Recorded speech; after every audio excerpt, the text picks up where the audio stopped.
Инфекции, погода или насекомые вредители – эти факторы нередко становятся причиной гибели посевов. Самое эффективное решение – вовремя выявить источник заражения, чтобы на полях вырастал только качественный урожай, а не сорняки. Вначале зерно взвешивают и отправляют в 2 емкости. Чисто целые семена, не битые, мы их в основное относим к семенам основной культуры. Вот. То, что встречаются, допустим, сорняки, мы их выделяем. Это будет у нас отход. Это битые.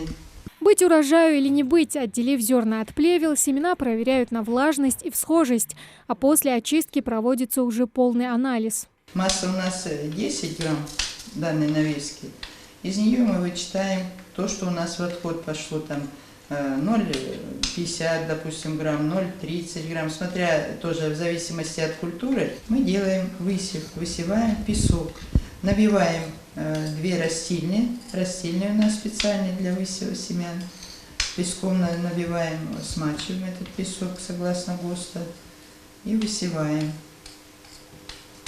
Но лен мы высеваем на фильтровальную бумагу в чашке Петри. На все про все уходит от 3 до 7 дней. Уменьшить количество вредных объектов, правильно подобрать препараты, улучшить качество зерна, а значит повысить урожайность. Влажность определяем.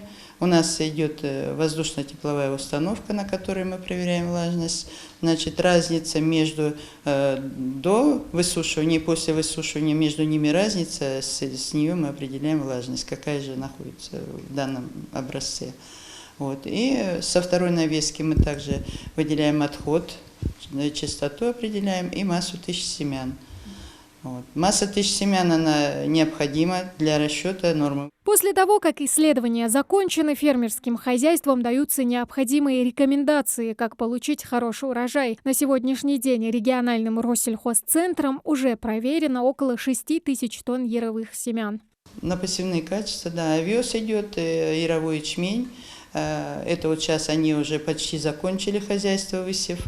Дальше пойдет подсолнечник, кукуруза. Вот лен мы привезли у нас с Алханчурского, Алханчурского. Также на всхожесть мы проверяем. Какая схожесть? Схожесть 98. Лен у нас 100% схожесть была. А вот других семена 98, 92, 94. Так вот между ними. Сев яровых культур продолжится до середины мая. Лаборатория будет работать все это время. Каким будет урожай ингушских аграриев в этом году, покажет время. Главное прислушиваться и следовать рекомендациям специалистов. Тамара Хашагульгова, Сулейман Костоев, Магаз 24.